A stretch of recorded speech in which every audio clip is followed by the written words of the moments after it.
All right, welcome back everyone. Today is lecture 7 and today we will start talking about sequence models. And this is going to go into like at least another lecture or so, but yeah, today we are starting with that. All right. So today's lecture is about sequence models. Specifically, I'll talk about recurrent neural networks and why. So like some time in today's lecture will be spent on like what's the motivation behind this, because we already know that we have like these complex neural networks that can capture almost everything. So why at all do we need these?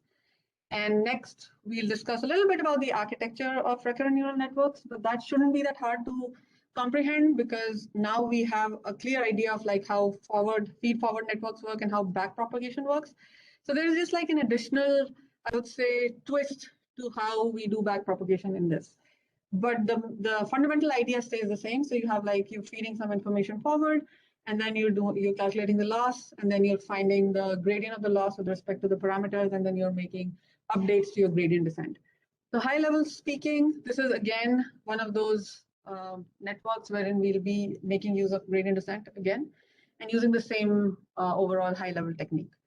And then I'll talk about back propagation through time. So as I said, the fundamental idea stays the same, that you are feeding some information forward, calculating the loss, getting the gradients, but you're back propagating through time, because we have like, instead of the multiple layers that we had in like our feed forward networks, you have these temporal units, and we usually call them time steps, and you're sending the gradients through those time steps. And so that's why that's termed as backpropagation through time.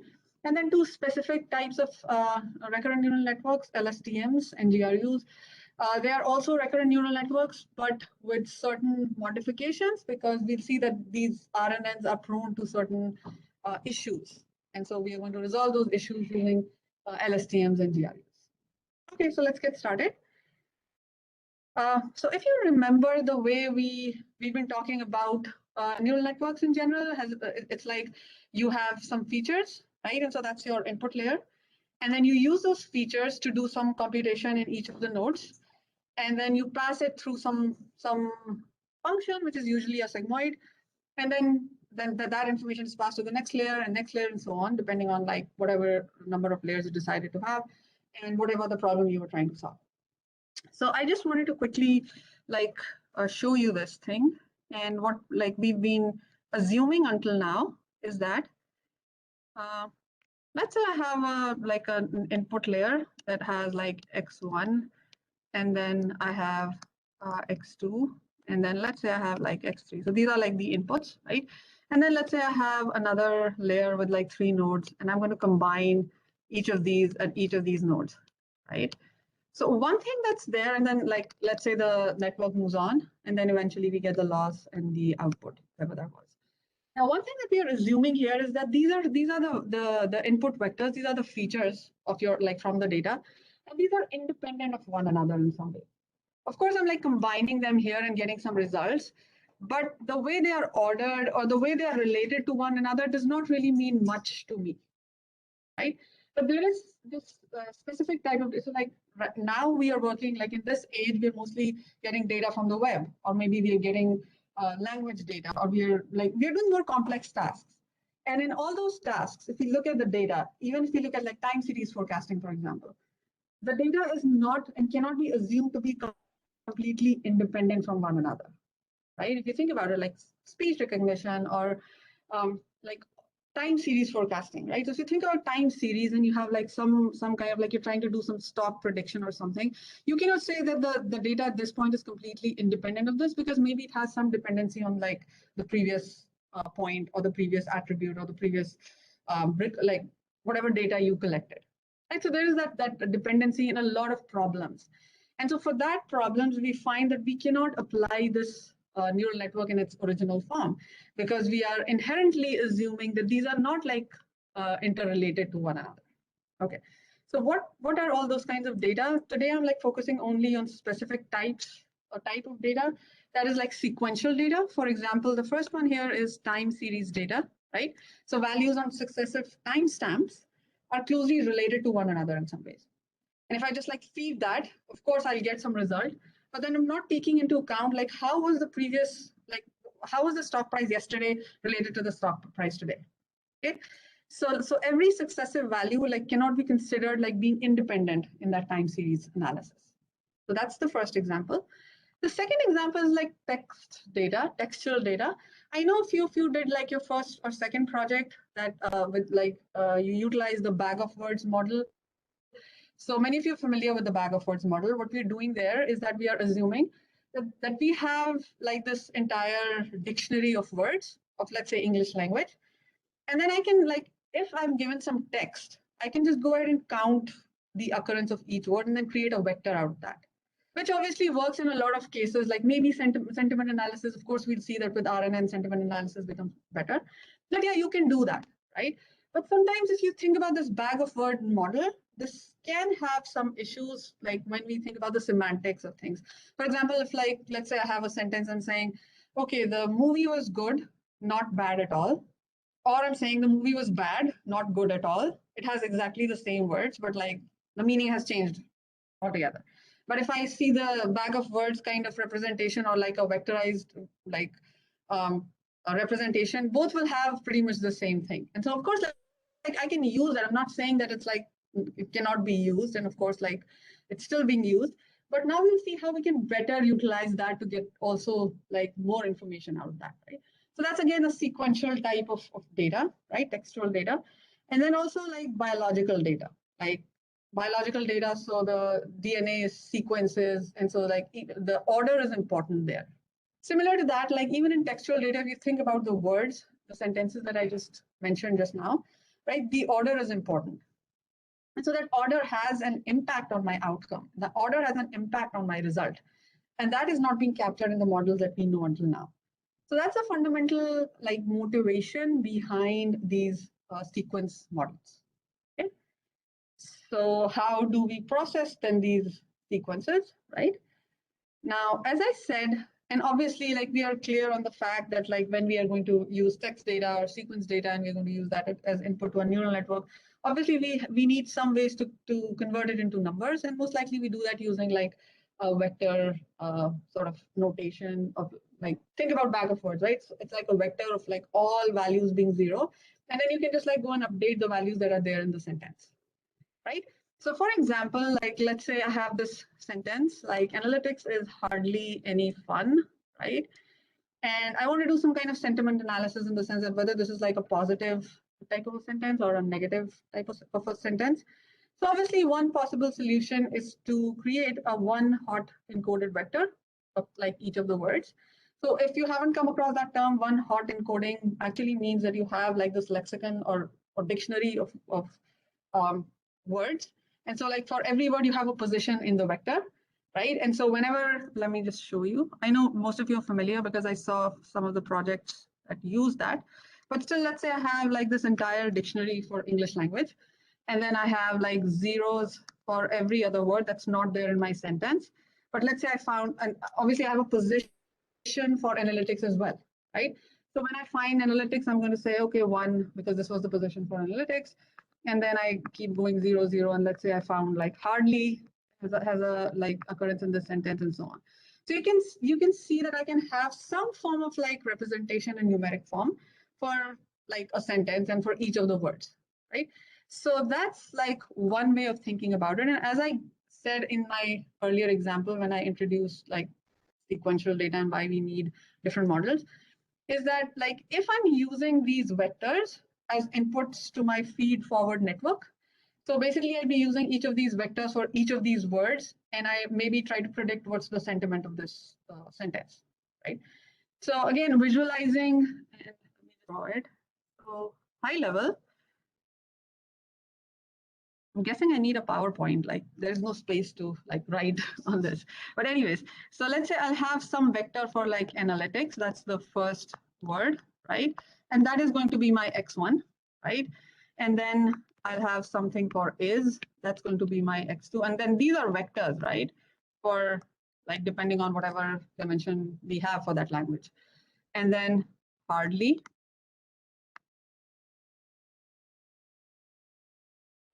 it's hardly, what was the sentence? It's hardly fun or something. Let's assume that this is the sentence, right? So you have like these 4 inputs, and I'm using a simple feed forward network.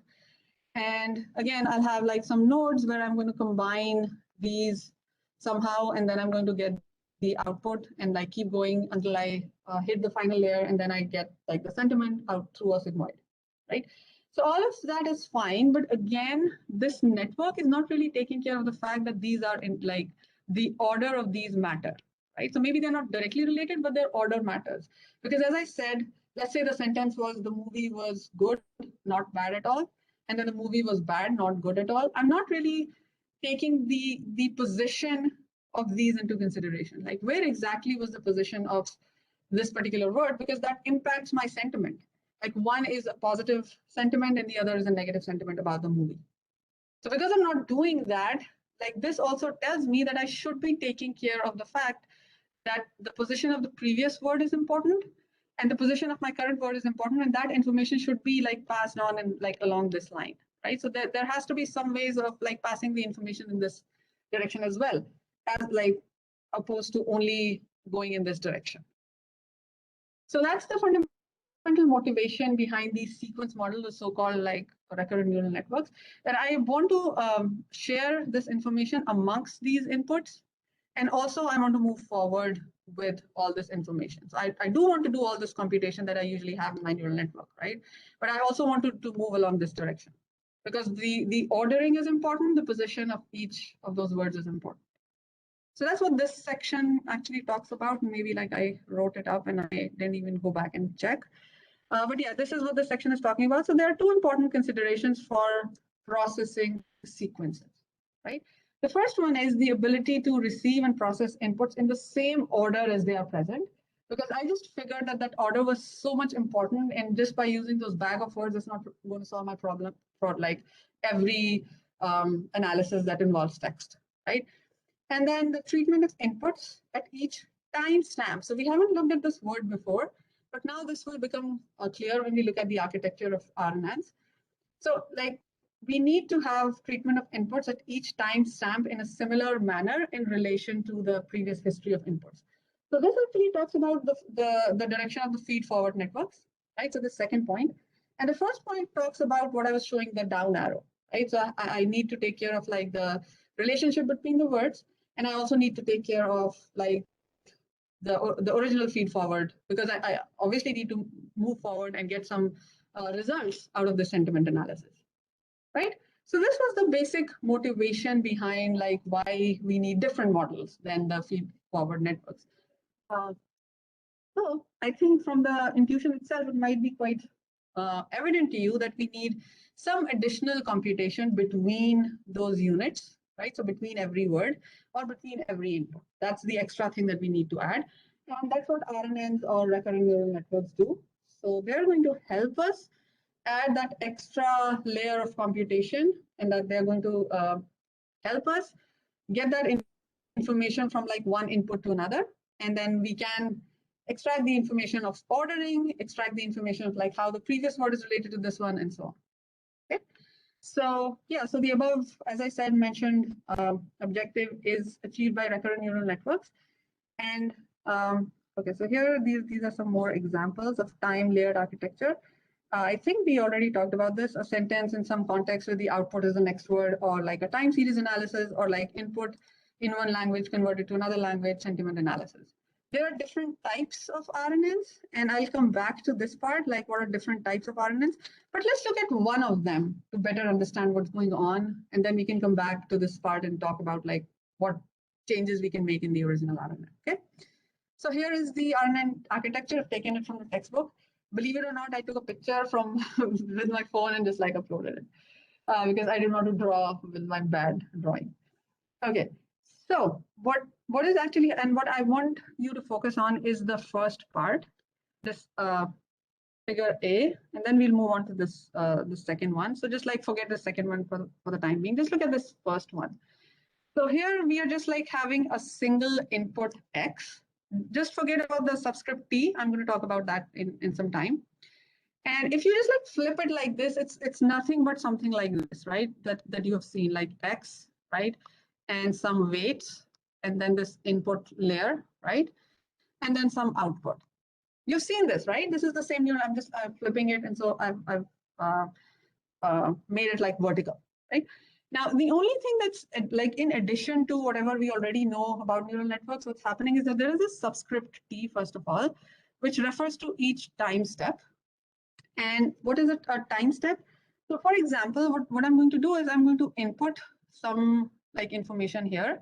But in addition to what we've been doing in my like layers, right, in my neural network, I also need some information from the previous input, right? So if you think about this, what I'm doing here, and this H sub T, which is like this computation, is known as the hidden node, right? So this hidden state or hidden node, what it does is that notice the self loop here, right? So the self loop actually points to the fact that I want to get some information from the input, right? But then I want to have some information from the previous input as well. So the self loop is actually pointing to some recurrent relationship, right? So this recurrent relationship actually, this self loop, or this arrow is actually telling us that, of course, I need to evaluate this function h sub t. This is a function. Just think about it as a function there. And I, of course, am going to use this x, which is my input, and the some weights, again, my input. But I'm also going to use this information in itself, like x sub t, from the previous word. So that's why there is like this recurrence relationship that happens here, and that's the reason we have that self loop. That thing will become, it's not easy to comprehend if we are just like looking at this figure A, but it's going to become better when I talk through like the same thing in figure B. It's the same thing. But regardless, what happens is that once I've done that computation, wherein I'm taking the current input, the current word, the current one hot encoded, let's say, vector, right? And I'm taking some previous information and then like combining them in h sub t. So that's why it's known as a hidden state, because I'm also taking care of like somewhere hidden in that layer is the computation of the current information and the previous information, right? And then utilizing that, I'm making some prediction here. Okay, so if this was like a lot, then what we can do is, let's say we have this sentence, the cat chased the mouse. And let's say what I'm trying to do is, if I'm given these set of words, I just want you to predict the next word. So every time somebody types something, I want to predict the next word, right? Let's say this is the problem that I'm trying to solve. So the way I'm going to, and this is like the most generic type of an RNN, I'll show you that there are other types as well. Like what happens if I'm doing a sentiment analysis, then a slight modification will do that, right? So we have to make, this is the most generic form, and then we'll be making some updates to this to get like based on the problem that we are solving. Okay, so what happens is that I'm going to give the input the first word. And of course, that's going to be a vector, let's say of like the was 1 and the rest were zeros and so on, right? So that's my x sub I.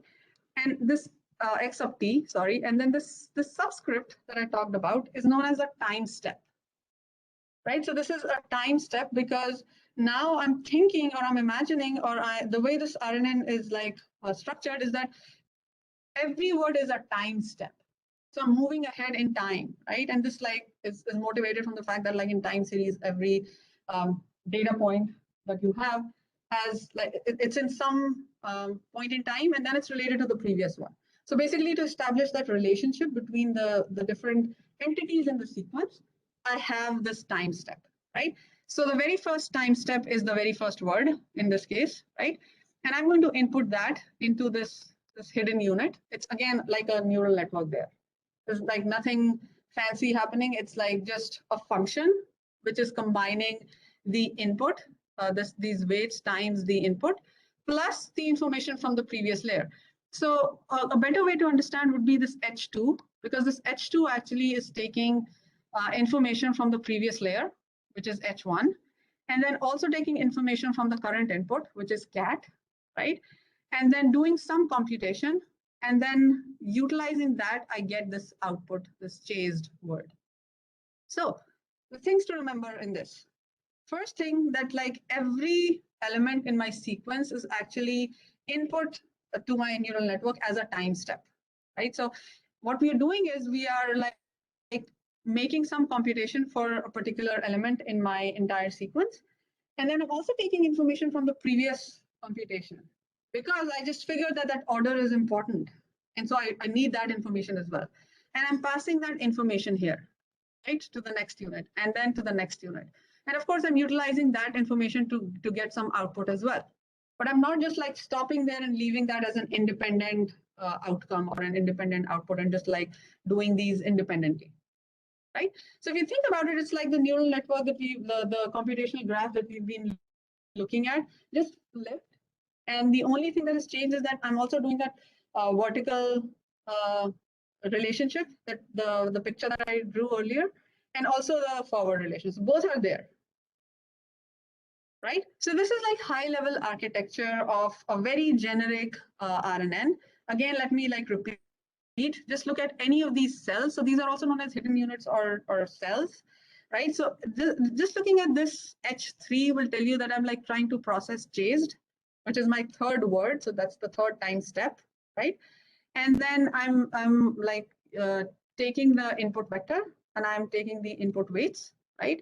Combining them here in H3, but this H3 is not alone because I'm also combining some values from H2, right? And then I'm utilizing some other weights to get the output. So the weights part is very similar to what we've been doing in a usual feed-forward network. The only addition that has happened is that I'm also taking some information from the previous attributes or the previous words. That's all that has happened. Okay, and so this shouldn't be confusing anymore because this recurrent relationship was actually referring to the fact that any HT is actually a function of the previous, like HT minus 1, and also like this input XT, right? So that's why the self loop. That's why so there is this like recurrent function that we have to compute in every hidden node or every hidden step, right? Okay, so that was like high-level architecture of this. I'm going to talk about the notation as well. Just let me quickly see if I've missed anything. All right. So one quick thing, like if you're looking at these Ys, the output in every time step. Now this depends on the problem. For example, let's say I can just like have a summation of Wxy times like Hy, right? And then maybe I needed the actual continuous value. Or maybe I can pass it through a sigmoid because I needed the probability of this word appearing in the output. So usually it's probability, so usually it's a sigmoid there. And then this H computation, usually, and of course, like I'm not saying that that's the only case, but usually it's a tan H function. So again, if you think about it, why exactly do we have it there? We have it because we want to also regulate the output. We don't want it to just like, and you'll understand that better when we talk about backpropagation. So usually tan H is there, but then you can have other activation functions as well. So let's talk through the notation and then maybe come back here. So then things will become clear, like what's exactly happening. All right, so here is the notation. Input vector at time t. So now always remember whenever you're like modeling an RNN, each of these are like some time steps in this entire sequence. Each sequence has like, it's not just like X, the input vector, but it's also X sub t. Always remember that. So that's like the notation part, right? So there will be a one hot encoded vector for the tth word, right? The hidden state is given by H sub t, right? And then the output vector at time t is yt. And of course, as I said, these are mostly the predicted probabilities. So it's not just like directly some summation of the weights and the hidden state output, but it will be passed through a sigmoid. So most likely you'll get probabilities. For example, here, you are going to get the probability that the highest probability for the word cat. And so you can say, okay, cat is going to be the output, right? And for example, here, you'll get the highest probability for chased. And so maybe you can say chased is the output and so on. So basically, we are getting the outputs in the form of probabilities. This is what this line talks about. And then in the size of the lexicon, if the size of the lexicon is D, so let's say the dictionary size is D, then obviously the input and the output are D-sized, right? Because you have a position for every word, right? And then the hidden vector is P-dimensional. And so this P regulates the complexity, like how complex can you get there? And I'm going to show you an example that will make things clear. But what I want everybody to focus on is this part, right? So this hidden unit, how is this hidden unit computed? As I said, this is also a function, right? Which we have to learn. And so this is how this is computed. It's a function of the input, and it's also a function of the previous hidden unit. And of course, this function should be defined using weight matrices and activation functions. And so here is the exact definition of how this computation is done. Right? So until now, we've been talking high level about what this hidden state is. But actually, this is how we compute the hidden state. So notice this is my input, right? The weight vectors, the weight matrices from the input side, this WXH. Let me go back and quickly, like before. So anything that's coming from the X, which is my input, so I'm denoting it by this uppercase WXH, right? X and then H is the stopping point. And then this hidden unit H, right? If anything is going out of it, so I'll obviously begin with the uppercase WH, and then it's going in the Y direction, so I'm denoting it by WHY. And if it's going in again in the hidden state direction, then I'm denoting it by WHH. Okay. So why is this important? Because eventually I will have to update all these weights, all these weight matrices when I do backpropagation, because that's going to be my gradient descent update. Right? So that's why I'm focusing too much on notation. Okay, regardless, if we think about like the dimensions, and let's say if my input, this input weights are P by D dimensions, and then my hidden will be like P by P, this WHH is going to be by P, and then the output will be D by P. So I'm going to show you in this example, this will become clear. But before that, this is how we mostly do the computation for the hidden part, the hidden unit for H sub T. Right? So basically, you pass all the information from the current input and from the previous hidden state through this tan H, because obviously you are trying to predict something, right? And so it better regulates your output. And so you usually pass it through tan H, but there's no like restriction that you have to pass it through. It depends on the problem. But most of the problems involving text, mostly we pass it through tan H. Okay. Here I wrote a very generic kind of thing. YT is the weight matrices times the hidden output.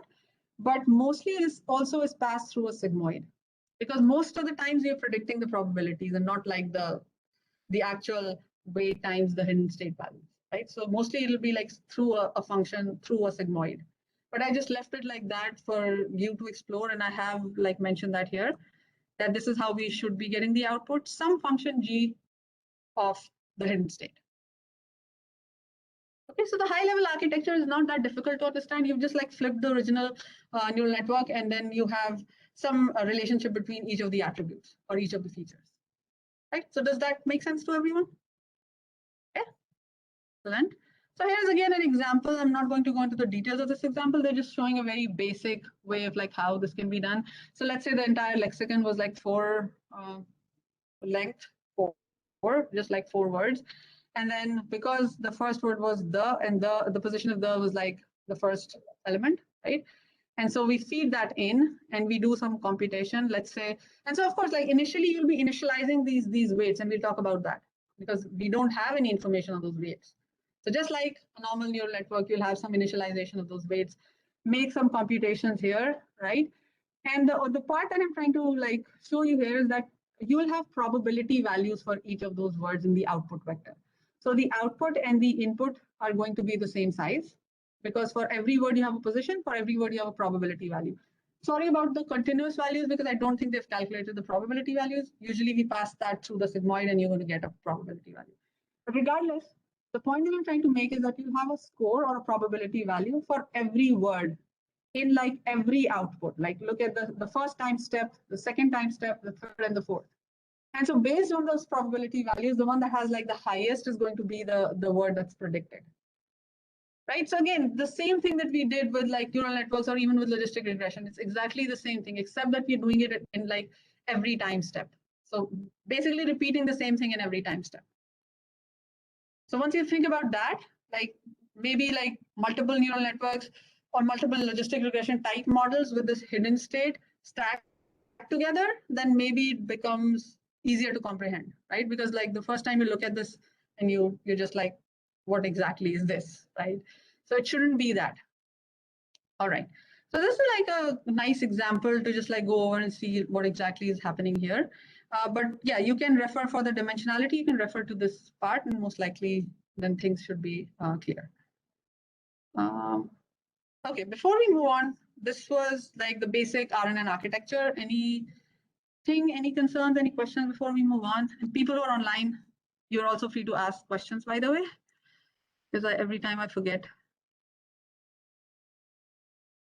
All right, so high-level architecture is clear to everyone. And I know that even the backpropagation part shouldn't be that hard because we understand how backpropagation happens in an original feed-forward networks. So it's pretty similar to that, but with a slight addition to certain things. So, but yeah, let's get started with then backpropagation once we are clear with how RNN architecture is and how the flow of information is happening, right?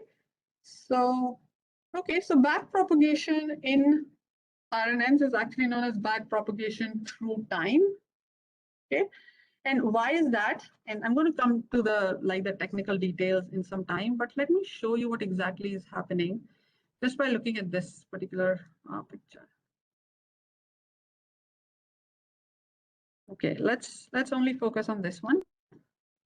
So if you think about it, like here, I have like this yi bar or whatever, right? So maybe like think about it as like y1 hat, y2 hat, because you predicted something at every step, at every time step, right? So y2 hat. So we have like these predicted values, unlike what we had earlier. Sorry, this is 4. So earlier in any logistic regression model or in any feed-forward network, we had a single predicted value or like whatever we were trying to predict, like the probabilities, right?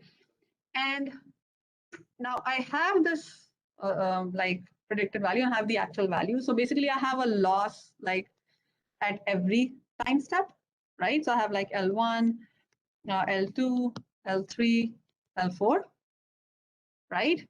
And so basically what I'll be doing is I will be computing the derivative of this loss with respect to the weights at every time step then. So what exactly, how do we actually define this loss in an RNN? So the way we define that loss is that we combine like all these together in like a single, okay, there's no space, write it in a single like sort of function. So basically this L is going to be the summation of all the losses at every time step. Okay, so that sounds excellent. That sounds convenient. And so what's like stopping us from doing backpropagation then? Anything that comes to your mind when you look at the architecture, like what can cause complexity here? Anything that can, like, okay, so by backpropagation, I mean that I'll compute the gradients with respect to the weights and I'll propagate them through the layers until I am able to get all the weights updated through gradient descent. Yes.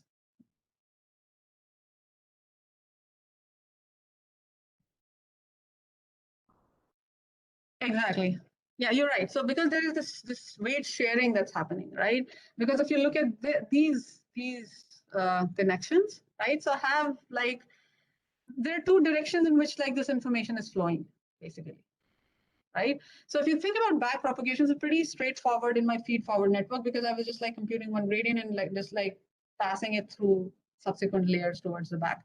But then here, okay, fine, I can pass like this loss, the gradients here, and then maybe here and here and here. But then I have some loss flowing, like the gradients flowing here, and then again overlapping these and so on, right? So I'll have like these gradients flowing in all those directions. And so eventually I have to capture all of that and then make the final update in all my weights. Because then if I'm not doing that, I'm missing out some information. So well, the good news is that yes, we do all of that. But the way we think about it is that, let's say I'm calculating just like L4 with respect to my weights. So there are 3 sets of weights. So obviously, I'll be computing like H, Y, and then L4 weights H, H, and L4 with weights, what was the other one? XH, right? I need all those because those are all my parameters that I need to update in my gradient descent, right? And I will have like these partial derivatives for each of these laws because, of course, I have predicted those values as well. So the way we do that, and if you think about like high level, is that I imagine or I pretend that none of the other losses exist for now. And I just like back propagate these first, right? And then I do the same for like this L3 with respect to weights. And I just pretend like all three of them. And I just pretend that the other time step does not exist, right? And so one good way of thinking about it is that like maybe have the superscript T to signify which ones am I passing or which ones am I like back propagating. So that's why this is like back propagation through time, because I have like these time steps with respect to which I have to update my weights. And then of course, now the question arises, because I have added this subscript, that means I'll have like as many time steps and I'll have as many gradients as these time steps, because I just added this like superscript T to them. So then what should I do with them? Well, what we do in a usual back propagation through time algorithm is that we just combine them. So we just sum them up. It's as simple as that. So just pretending the step one, just calculate, think that there is just one time step and back propagate that one, compute all the matrices, don't do the update, just have the gradients, don't do the update. The update will happen once you have like all of them for every time step and you have a summation of those. Okay, all of this is like really messy, so I have tried to write it down, but I don't know like if I'm confusing you more. So first of all, the final L loss, this is like the cross entropy error, similar to like what we had y log y hat. It's the same thing, except that I used a different notation because I wanted to be consistent with the textbook that I'm using. But this p is nothing but that predicted value. P hat is the predicted value, and the j sub p is the actual value. And because this is log, so it comes down anyways. It's the same expression. Remember y log y hat, right? But it's the sum through all the time steps. So we already defined that, right? This is my loss, the sum of all the losses. And then, okay, all of this I already talked through. So these are like high level time steps. Run the input sequentially in the forward direction through time and compute the errors. So the errors are going to be again negative log loss of softmax layer. We haven't talked about softmax. And so softmax is another like activation function. And for example, in a sigmoid, you have like a 0-1 type of prediction. With a softmax, you can have like more than one prediction, more than one outcome. So let's say you're interested in like more than 2 classes. Let's say the problem had like more than 2 classes. So then you use softmax. I think I should have pointed you to some resources. But if you think about like the sigmoid is something like 1 + 1 e to the minus x, right? X being the input signal. This one here is like e to the, like, let's say whatever input is, let's say x, divided by the summation of like all of these x's over, like, let's say they are all, I don't know, k or something, right? So it's the sum of all of the possible classes, not just 2. That's the basic difference here. Okay, anyways, so going back to back propagation through time, how do we propagate all of this through time? So first run the input sequentially in the forward direction, get the summation of the losses. That's this equation here, right? And then here I have updated the weight matrices with a superscript T because I'm interested in computing the gradients for every time step. That's it. So that's why I have like updated these weights here. And so here, second step or second point is that compute the gradients of all the weights in the backward direction, right? Without any regard to the way that the fact that other weights are shared or exist, right? So just do them independently and then add the weights for the final update. So this is the final update because like we have 3 sets of matrices. So the way I'm going to get those is just like simply adding them up. That's all that is there to the back propagation through time. And then the rest of the story is already known to all of you. You've done it so many times, implemented it so many times. So once you have like one of these, once you get the final like gradients, you do the gradient descent update, right? And then so on. So I'm not repeating that because I know we've talked about that so many times. But regardless, this is back propagation through time. And as I said, it is very similar to the original back propagation with the addition of like these time steps. Okay, so let's.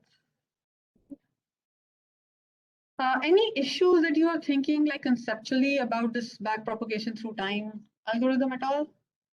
Anything that you, because now you've implemented and most likely working on implementing like a feed forward network. So, and you've seen that in logistic regression. Any issues that you might see like coming up, although I know that you haven't done this yet, but from our knowledge of neural networks until now, like when you're, maybe I haven't phrased the question right. So when you're training your network, your recurrent neural network, theoretically speaking, with all this information that we have of like back propagation through time, do you think there are going to be some issues with the training part? Travis, you have a question? Okay, thought you were raising your hand.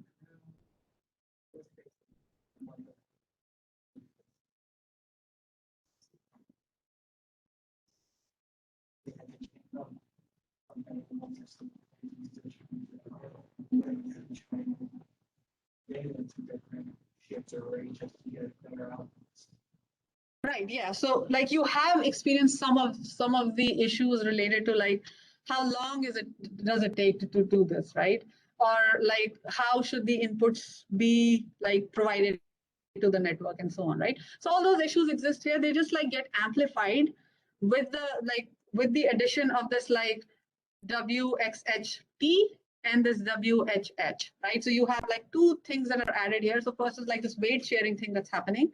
So basically we're not just like feeding forward, but we are feeding across as well amongst the attributes, right? That's one thing. And then look at the amount of gradient computation that you're doing for a single update.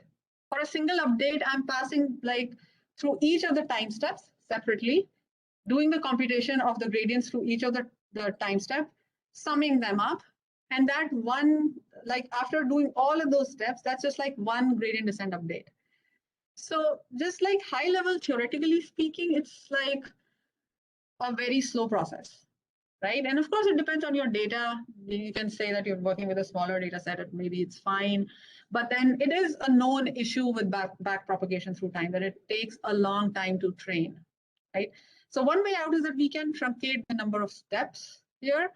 And in practice, this is known as truncated back propagation. You can think of this like as somewhat similar to stochastic gradient descent, but here like I would say very similar to what the trick that we use in stochastic gradient descent, but like slightly different in that what we try to do here is that we truncate through time. So we don't calculate like sometimes we don't want to calculate or compute all the gradients of all the time steps.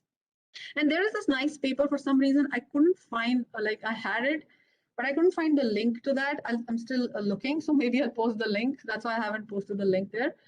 And what like we do is we stop either early or we don't compute all the time steps, depending on like maybe this wasn't important enough. Maybe this word wasn't important enough, let's say in text, like maybe this word appears more number of times, like whatever, right? So there are many things that we can do. But then if we go like really far off and then we drop a lot of these, then one of the consequences could be that like we are focusing more on short-term influence and then we are not getting all the information. So there is that trade-off that exists. And I would like definitely point you to this paper that talks about like both sides of when to use, when not to use. But in most practical situations, I would say this truncated back propagation through time is like a good way of making your algorithm convert faster. Okay. Okay, so that's that. Other practical issues. One of the important practical issues was something that we discussed in the previous lecture, and that was of vanishing and exploding gradients, if you remember from the previous lecture, right? And so you can, again, going back to just the training part of back propagation, and if we just focus on this thing, these equations, this single update is actually a result of like, if you remember from like the original neural network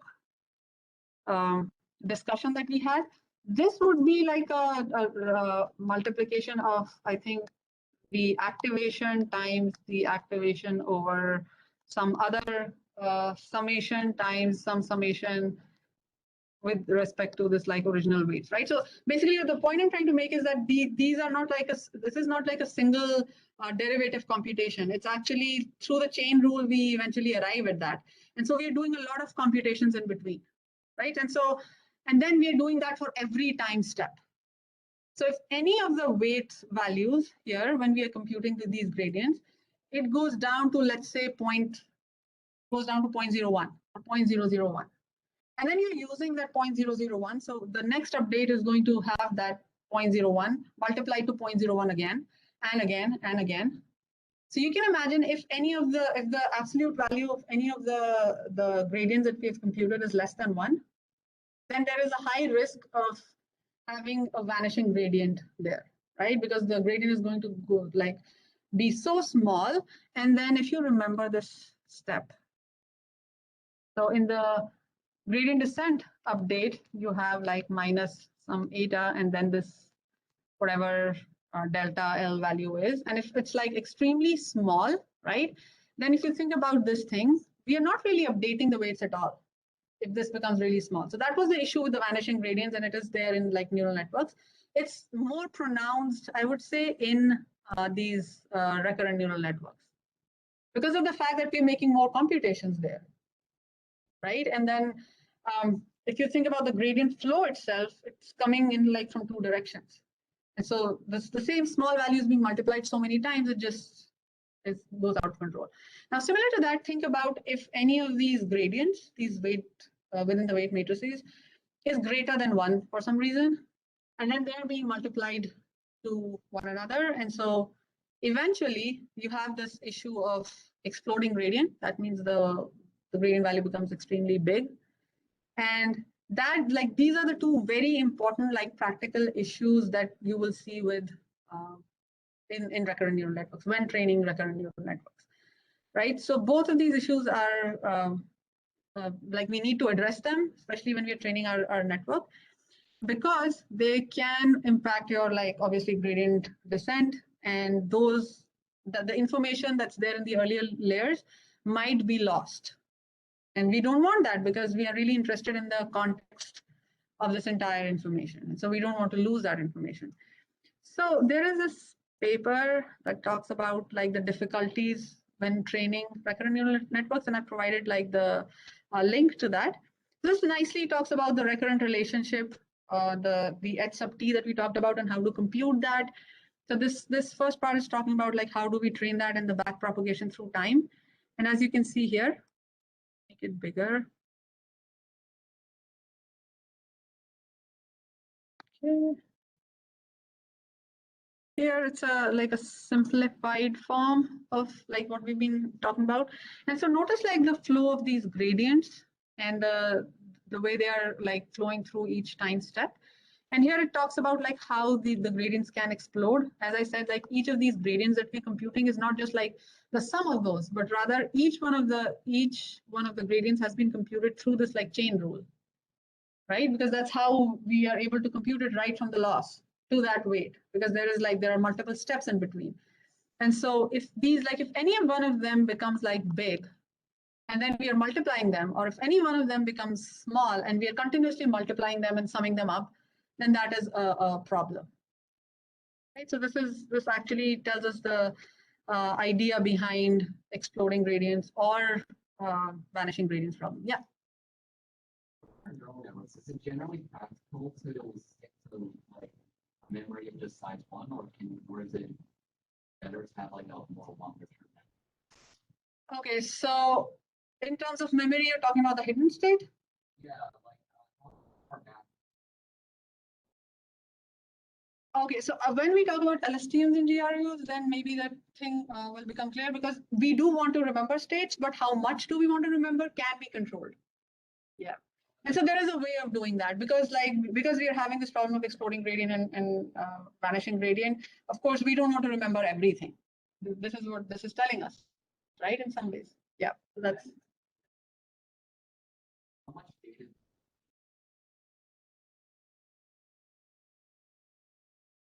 Okay, for a recurrent neural network? Yeah. Okay, so that depends, I think, on the problem that you're trying to solve, right? It depends on a lot of other factors, as we've discussed overfitting before. I don't think I can give you a number right away until and unless I see what data you're using and until and unless I see what problem you're trying to solve. All right. Any other questions before we move on? Okay, going back to the paper, like again, it's a very good read that talks in detail about the math behind exploring gradients and vanishing gradient problem. Just because this is a projects course, I don't specifically go into the math because I don't want to intimidate anyone who took this course thinking that this is a projects course. But I still point you to the relevant resources so that like you can go back, and if you're interested in that, you can just like go over it. All right. I think there was something that I wanted to see in this paper or okay.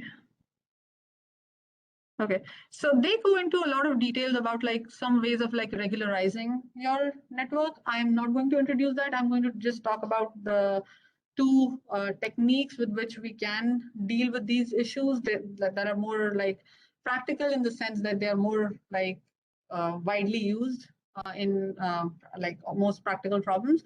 But if you're interested, you can see like how regularization can be explicitly done to deal with this problem. And so that this is what this section actually talks about, like how to regularize, how to scale down the gradients or gradient clipping and other things. But yeah, this is a good read, and please, like if you have time, then just like go ahead and read through this. All right, going back. So the final part of today's lecture is actually trying to understand how can we control or how can we deal with this, like these issues of like, as the question was asked, like how much memory do, because what exactly is this hidden state doing? Well, we are in some ways capturing the information from the previous word, and then that memory is carried over to subsequent words. But how much of that do we need? Because think about like this example. Let's say you're reading some product review, for example, right? And let's say I want to buy that like whatever it is, like maybe a piece of furniture. So if I go and read the reviews and people have like written like really detailed reviews, I just try to remember some of the keywords, right? Whether it's good or bad, maybe, right? Whether this item is good enough that I should be like spending some my money buying it, or maybe like if there are a lot of negative reviews, like many people saying that this is bad or this has this thing broken or something like that, right? I don't remember these words like this or is or a or those kind of words that are not like. So if we think about like how do we like to remember, is that we try to keep track of only important things or important words. And that's the fundamental idea behind these LSTMs and GRUs, that in some ways we try to forget things that are not important from the perspective of maybe I'm doing sentiment analysis, and like how do we do that? So that's what we're going to discuss in LSTMs and GRUs. But before that, I think I forgot to talk about these. So this is not the only way in which we can structure our RNNs. There are other ways as well. So the first one is like one-to-many, which means that you take only one input, right? Let's say an image, and generate a sequence of words. Sometimes like if you have a picture that's given to you and then you're trying to give a description of that, right? So what will happen in that case, let me draw that. Okay, coming from the original one. So you'll just have like one input, right? And then you'll have like these hidden states, and then you can have like multiple outputs depending on like how do you want to use that information, right? So basically what I'm trying to say is that you can have like many of these inputs there or many of these inputs removed, depending on what problem you're trying to solve. There can be many to one, meaning that you have like many inputs coming in, but there is just like one output that you're interested in, which is maybe the sentiment analysis kind of a scenario, right? You don't want these. You don't want these outputs. So that's the second one here, right? And then there's many to many, the one that we just saw, right? So mostly for like translation type things, or when you're trying to predict using one word, you're trying to predict the next word and so on. So that's many to many. But then there can be multiple, like different variations of recurrent neural networks. It's not just this architecture that we saw. It could be like one input and multiple outputs, multiple inputs, one output, and so on. So these are like three different architectures of an RNN. Okay, I think I forgot that, so that's why I wanted to come back here. All right, so coming back to the last part of today's lecture, that's the LSTMs and GRUs. But I think we can take a 5-minute break and then get started with that. Yeah. People who are online, if you have any questions, you can just type in the chat.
Okay, I think we can get started again.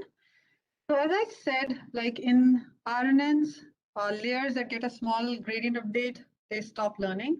And so the whole point of using RNNs was that we wanted to have some memory of like what happened in the previous layers. And that's why we had that hidden cell, right?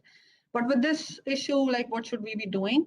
So high level idea behind LSTMs and GRUs is that you can maintain some cell states.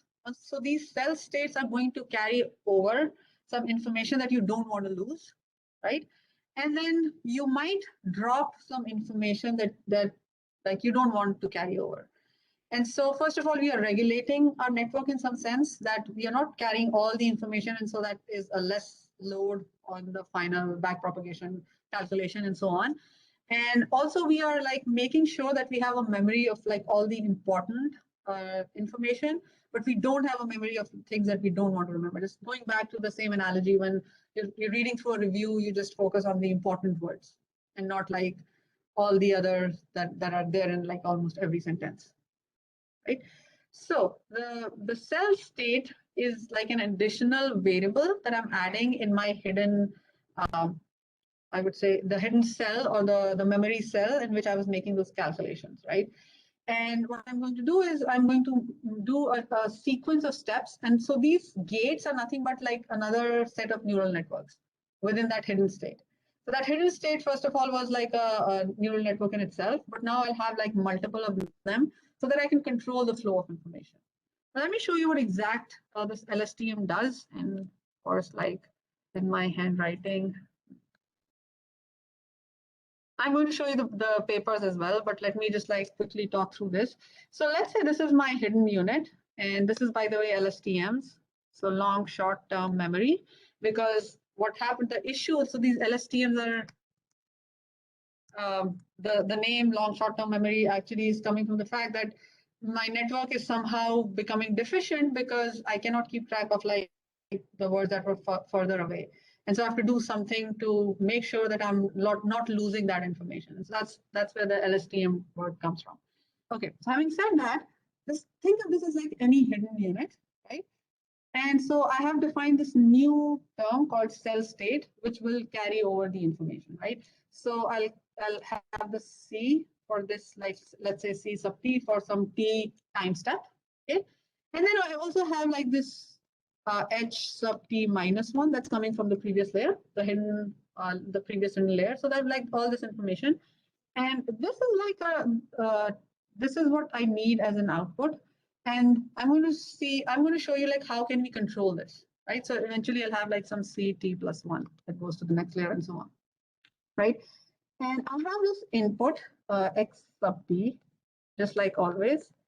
And I'm just like not bothered about weights and other things right now because I just want to focus on the structure of this LSTM, right? So I'll apply a few gates here, right? And I'm going to like write down what all gates I'm going to apply. So the first one is the forget gate. And so this gate is used so that I can filter out the information that I don't need, and I just keep the information that I need. And each of these gates is a neural network in itself. Just remember that, right? So here is my forget gate. The way I'm going to like utilize that is that I'm going to combine this H sub t minus 1 plus this input, whatever I'm getting for that word. So let's say like in some time step t, I have this word. And I'm going to pass it through like this sigmoid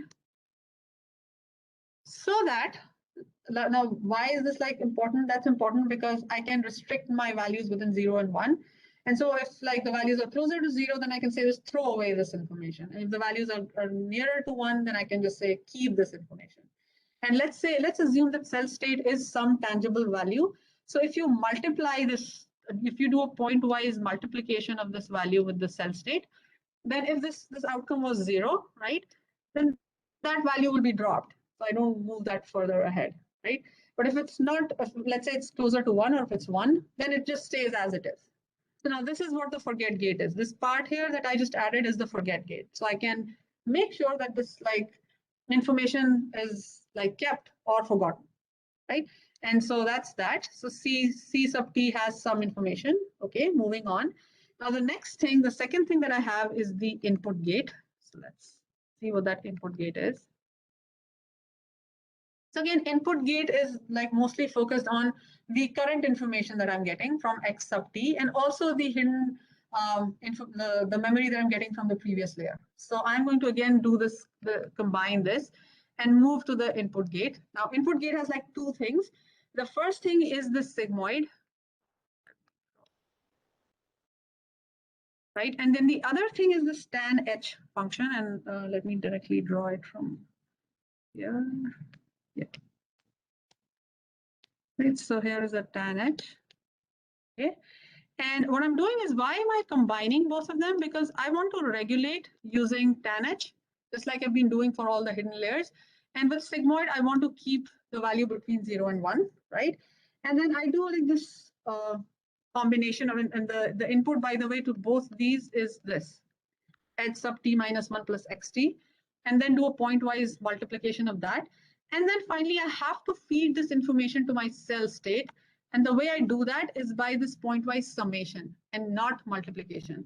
Why summation? Because maybe like if you think about this input gate, right, this entire thing that I just added, this information is coming from the current word. So anyways, I want to keep that because it has like some like this is the current cell. And so I want to keep that information, right? Of course, I can regulate that going forward, but I need that for the next hidden value and other things. And so that's why I'm doing a pointwise like addition. So that's the input gate, this part. And then the third is the cell state we already know. The third gate is the output gate. So let's look at like how this output gate works. All this information, this h sub t minus 1 plus xt, right? This will again be passed through this last output gate. And then again, that gate has a sigmoid and it has like a tan h usually. So let me just draw it first. So this information again, h sub t minus 1 plus xt passes through this gate. And then I think it goes in here. And this cell state has like either the information from the previous one, because we multiplied it, right? So maybe we wanted to keep it, so it will have that. Plus, it will also have the information from the current one, right? And it's flowing in this direction. So what I need is, I need to again regulate this information. So I'll pass it through another tan h here. So there is a tan h. And then I'm going to combine like both of them or multiply both of them. And this is going to be my next h sub t minus 1. And this information anyways goes in for the next cell and so on, right? So what this output gate is doing is like it's passing through these two things, right? It has the current information from like the current input. It has the information from the previous cell state, but not just the previous cell state, the addition of the fact that either I have forgotten something or I have kept that. Both of those informations are incorporated in the cell state, and then that's passed on to the next cell. But of course, that's also used to update like my h sub t, not minus 1, h sub t, right? Because this was minus 1, so that's going to be h sub t and so on. Okay, so you don't need to remember all these gates and the links between them, of course. And believe it or not, if you're going to implement it in like TensorFlow, it's going to be, I think, 3 to 4 lines. As far as I remember, it's just like a .lstm once you have the layers and everything defined. So no worries on that end. But I want you to understand what's really happening. Here we have a control in terms of what information we want to keep and what information we want to throw away.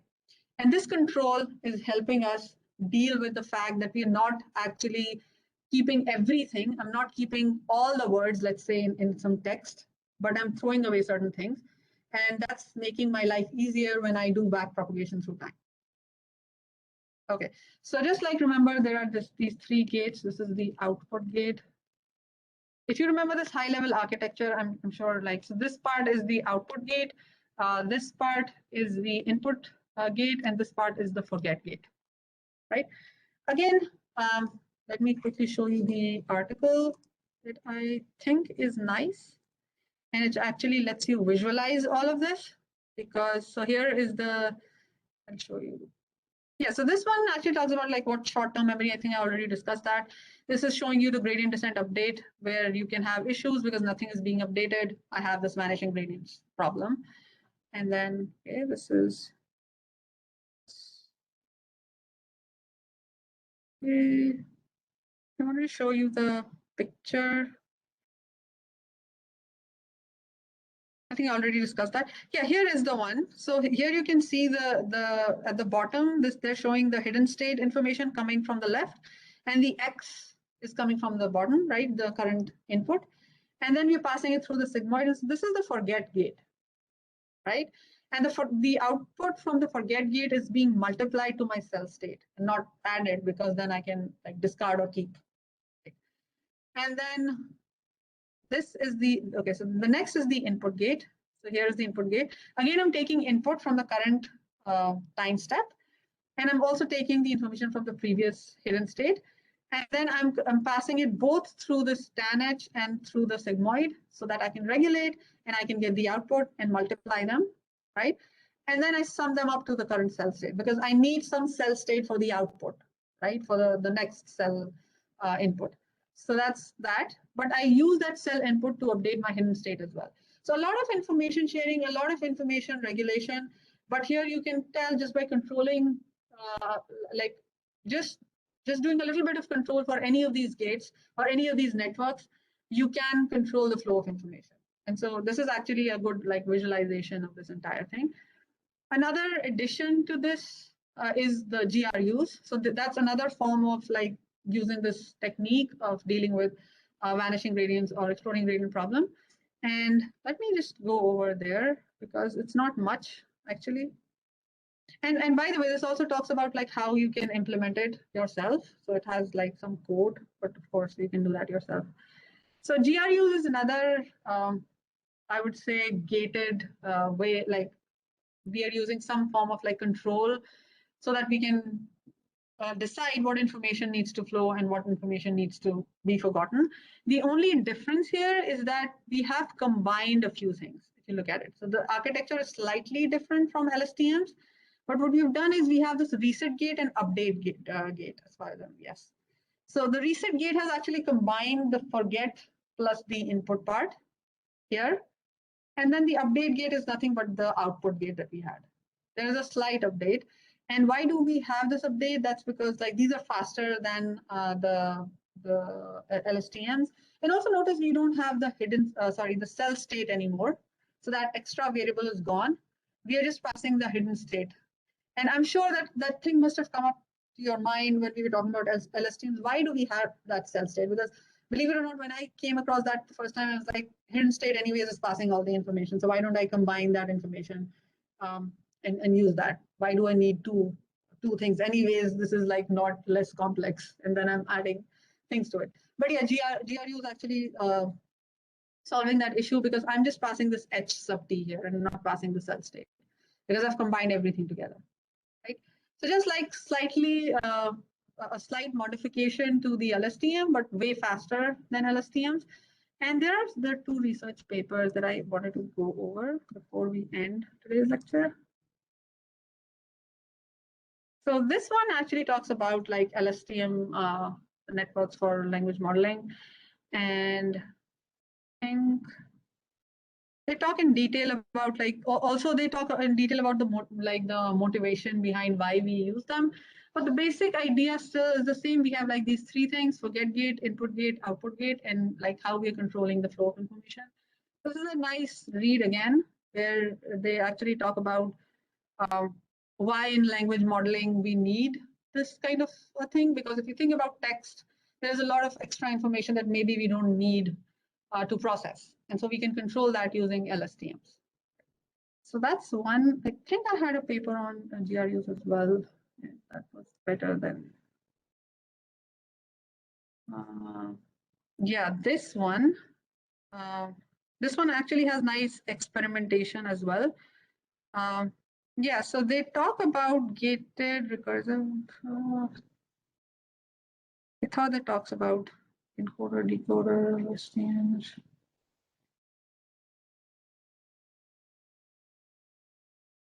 Okay, I think it talks about GRU somewhere.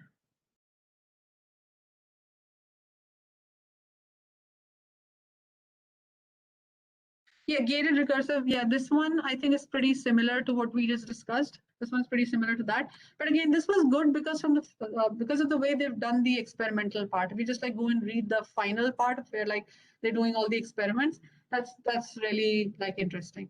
So again, like from the perspective, I just point you to these resources from the perspective of like your projects and from the perspective of like how can you set up your project and how you can like get more information from there. So I remember this one talks about like one of the techniques of like how to use the gated networks and control the flow of information. All right, so that's all I have for today's lecture. In the next lecture, I think we'll build more on language modeling, but if there aren't any questions, that's it for today's lecture from my end. Anything that you wanted me to ask or any other questions? Okay, so that's it from my end. Thank you so much, everybody.